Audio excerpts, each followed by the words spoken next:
دیکھو دیکھو کون آیا، رانگ نمبر مسلمان آیا بھی بغیر تو تمہارے مسلمان ہونے پر لعنت، جو تم پاکستان میں بدامنی پھیلا رہے ہو۔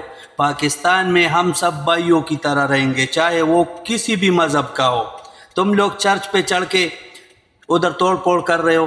ابھی بغیر تو جن لوگوں نے قرآن پاک کی بے حرمتی کی ہے، جنہوں نے حضرت محمد صلی اللہ علیہ وآلہ وسلم کے شان میں گستاخی کیے، جاؤ ان کے سر قلم کر دو، لیکن نہیں، تم لوگ ان کے تلوے چاٹتے ہو۔ اور یہ تم نے دیکھا جب آپ لوگوں کا میاں محمد شہباز شریف ان کے گلے مل رہا تھا، ان کے تلوے چاٹ رہا تھا، اس وقت تم لوگ کہاں تھے؟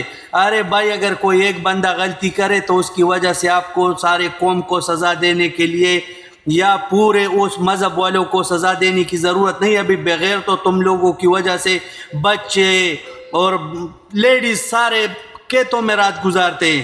ابھی بغیر تو مسلمان کے مذہب میں کیا ہے، ہمارے کتاب میں کیا لکھا ہوا ہے کہ تمہاری وجہ سے کسی انسان کو تکلیف نہیں ہونا چاہیے، لیکن کچھ مسلمان ہمارے پاک مذہب اسلام کو بدنام کر رہے۔ اب بغیر تو جاؤ سویڈن میں جاؤ، ادھر مقابلہ کرو، جاؤ ادھر امریکہ میں جاؤ، ادھر کسی سے بات کرو۔ ادھر جانے کے لیے امریکہ، سویڈن یہ وغیرہ ملکوں میں جانے کے لیے تو آپ لوگ کسی کے بھی تلوے چاٹتے ہو، اور پھر ادھر جا کے آپ لوگ بات نہیں کر سکتے۔ اگر آپ اتنے ایماندار مسلمان ہو، اور اگر آپ اتنے پکے مسلمان ہو، اور اگر آپ اتنے صحیح مسلمان ہو تو جاؤ کشمیر میں لڑو، لیکن نہیں، آج کل کے مسلمان لڑنے کے لیے افغانستان جائے گا اپنے بھائیوں کو، مسلمان بھائیوں کو شہید کرنے کے لیے۔ ارے میں لعنت بیچتا ہوں آپ جیسے مسلمان پہ، میں لعنت بیچتا ہوں آپ جیسے مسلمانی پہ۔